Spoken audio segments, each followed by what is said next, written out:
And what is going on? Long time no see, right? And the tire light turned. So this is a video that we shot over Labor Day weekend last year in 2023. We went back and did the Caribou Loop again. And we're at it for 3 days of riding, 2 nights of camping. TJ wasn't able to make it with us on this trip, but he was nice enough to loan his machine to my son Tyler and his wife Audrey. And so they'll be coming along, camping along with us on this trip. And we're just excited to get things going, just unloading the machines. This is on the Saturday of the weekend. We've done this ride before. We did it a couple of years ago, and we've always hoped to come back and get this done again. This may even become a regular thing. We just really enjoy this. And for those of you that don't know, the Caribou Loop is a 200-mile loop. It is split, kind of half of it is in eastern Idaho. The other half is in western Wyoming. And it really is a pretty easy route. It's all roads, really. There are a few side tracks and a few side trails that you can take. Some little canyons you can kind of go back in to try to find camping spots. But it really is just a beautiful ride all the way around. It is super easy because it is all roads. It can get a little monotonous because it is all roads, but the scenery really all the way around the loop is just breathtaking. Now we are going to start in the same place that we started last time. It's about the 10 o'clock or so position on the map of the loop. Last time we did it, we went counterclockwise, and this year we are going to go clockwise, which if you follow the mile markers and the stuff on the map itself, the way they're numbered, it seems like clockwise is the way that it was intended. I mean, either way it's fine, honestly. And there are several places along some trailheads along the way. There are several places that you can actually start this loop. We just chose here because it's on our side from where we live. It's just the closest place. Plenty of parking to leave the rigs here for a couple of days. And yeah, let's get this show on the road.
Yeah, looking at the clouds reminds me there is a chance of rain pretty much every one of our 3 days.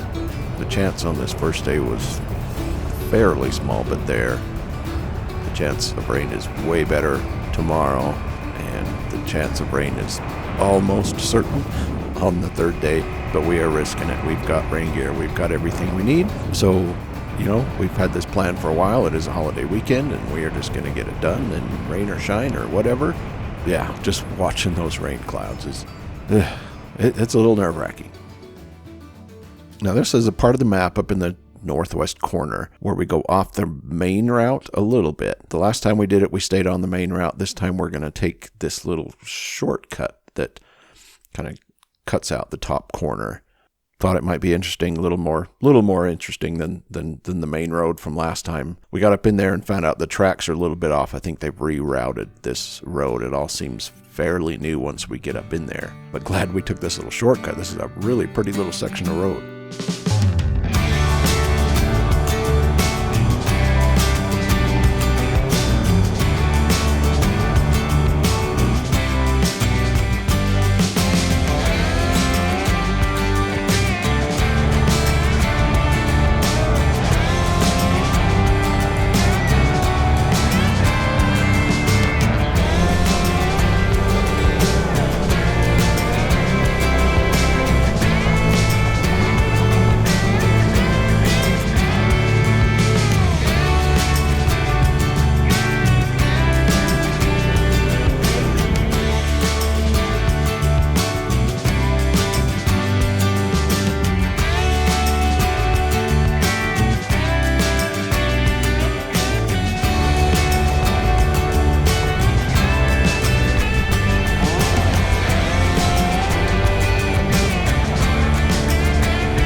make our way around the top of the map, the northern end. We come along Palisades Reservoir, which is just it's beautiful up here. The water is really low, so not as impressive as it's been in previous years, but it's still just beautiful country up here. We make our way around the bottom of the reservoir and up, and we ride on Highway 89 for just a little bit and into Alpine, Wyoming. This is kind of the first major stop for the trip. Just going to top off the fuel tanks. I mean, we haven't used a lot of fuel, but the next fuel stop's a little over 100 miles away. The Maverick trails may or may not make it. The four-wheeler certainly won't. And, we're here. So we're just going to top off the tanks, grab a drink for the road, some snacks or whatever else, just kind of stretch our legs a little bit, and then we head back out.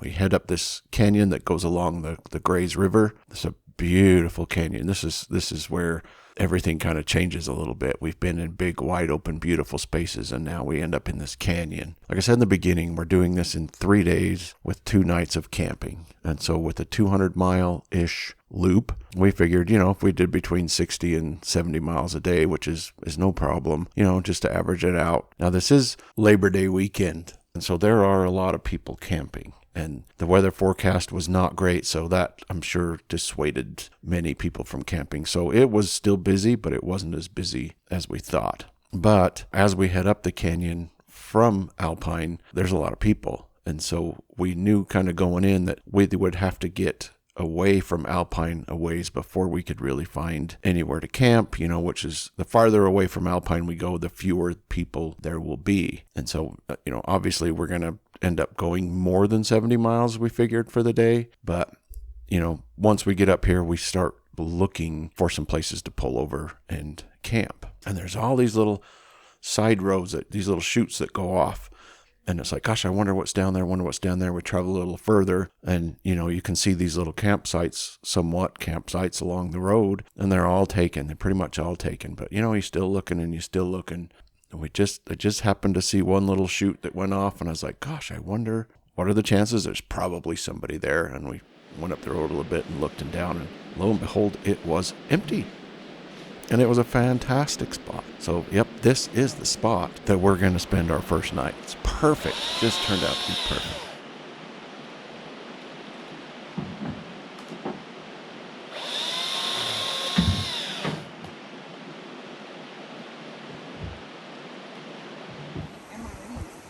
Yep. Camp. What a great camp that we found. That's the master bedroom. That's the kitchen. This is the living room right by the river, riverside living room. And that's the guest bedrooms over there. Yeah, look at that. We only invite special people right to this house. Yeah, and they couldn't come, so we brought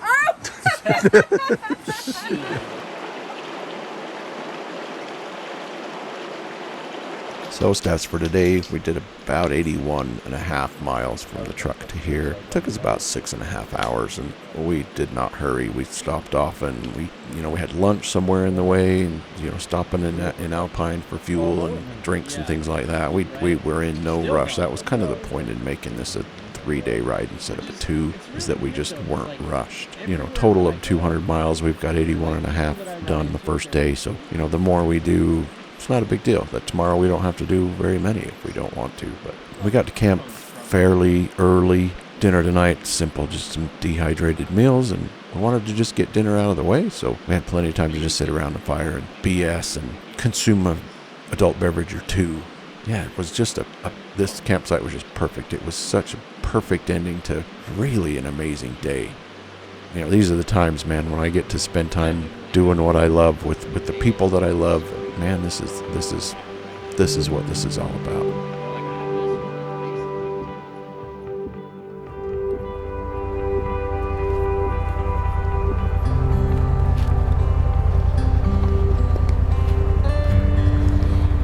Say goodbye to our really great campsite.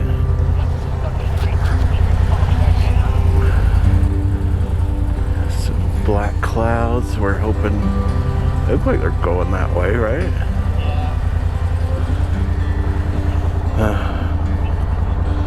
Yeah. threat of rain every day.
make it around the southern end of the loop and work your way back up north just a little bit. This is the high part of the loop, I believe.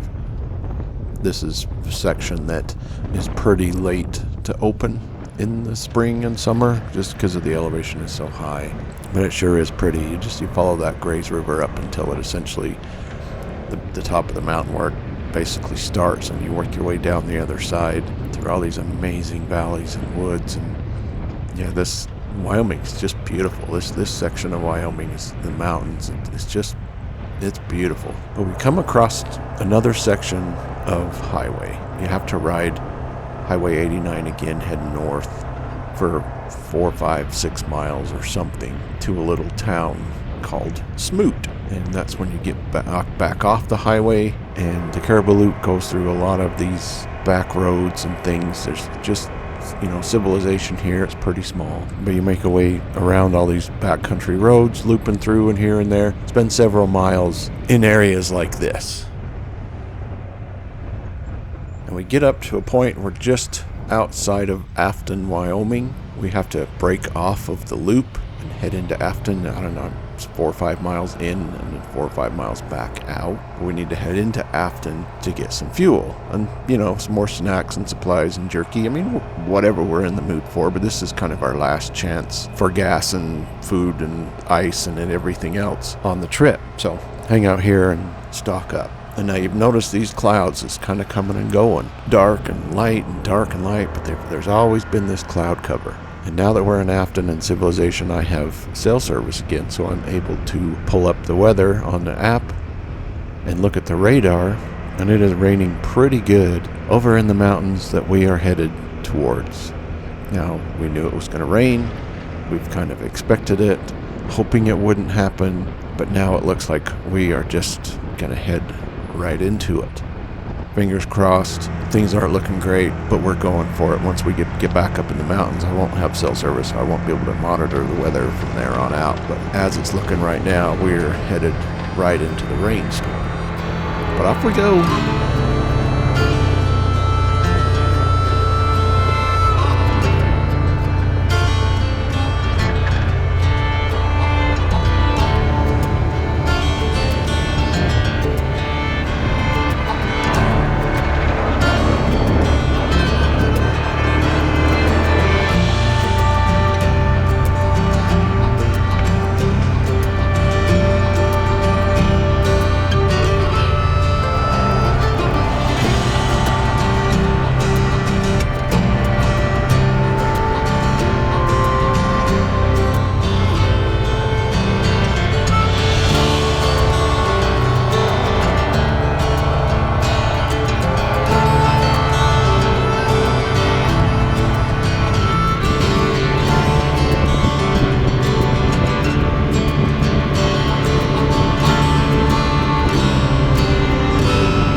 Nice.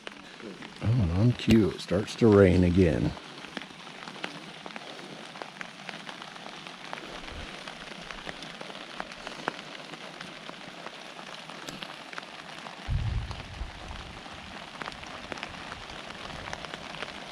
Camp life tonight is wet. Raining when we pulled in. Stopped for a minute, rained for a minute, stopped for a minute.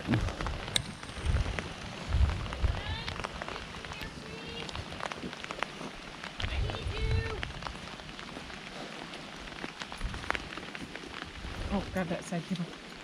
We're gonna move it right next to that trunk. Whoa. Attempting to cook fajitas in the rain. In the rain. On the road. On the trail. On the trail.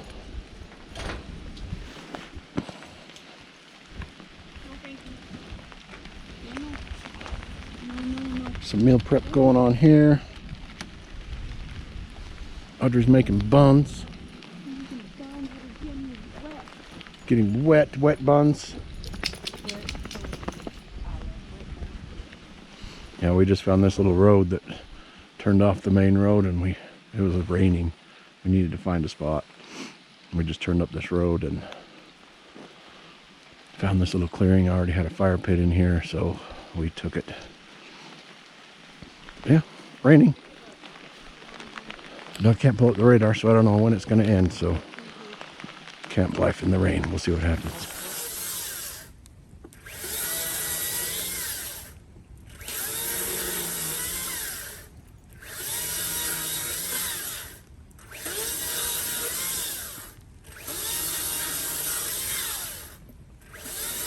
Yeah, we got rained on. It started raining a few hours before, so we rode in the rain for a good long time. We tried to find a place to set up camp, and we'd take these little spurs off the road, try and find a spot. Couldn't find anything, so we just kept going a lot farther than we had planned on this day, but we just couldn't find a place to camp. And it was pouring. We were getting pretty dang desperate. We finally found that really cool little spot, but it just rained. It would stop, it would rain, it would stop, but it pretty much rained all night long. The good news is, because we had done more miles than we planned, is that we were closer to finishing the loop. We were closer to the truck, so we had less miles to do tomorrow. And if it rained tomorrow, which the weather forecast said it was going to, we were going to be wet, but at least we were this much closer to the truck. But yeah, it rained all night.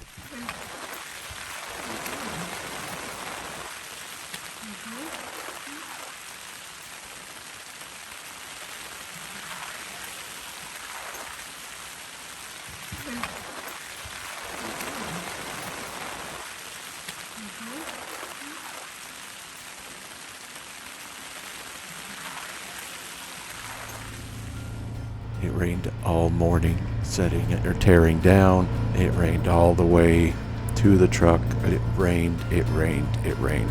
Forgive us for not getting a ton of footage for this day 3, but man,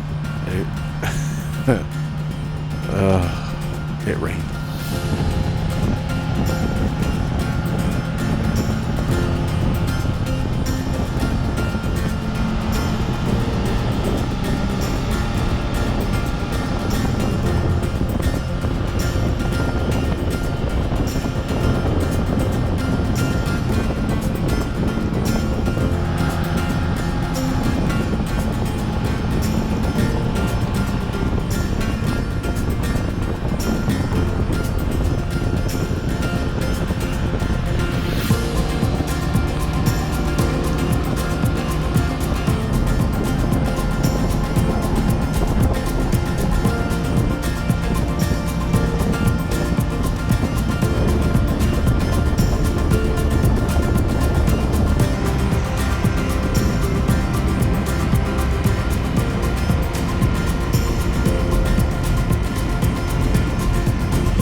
was it.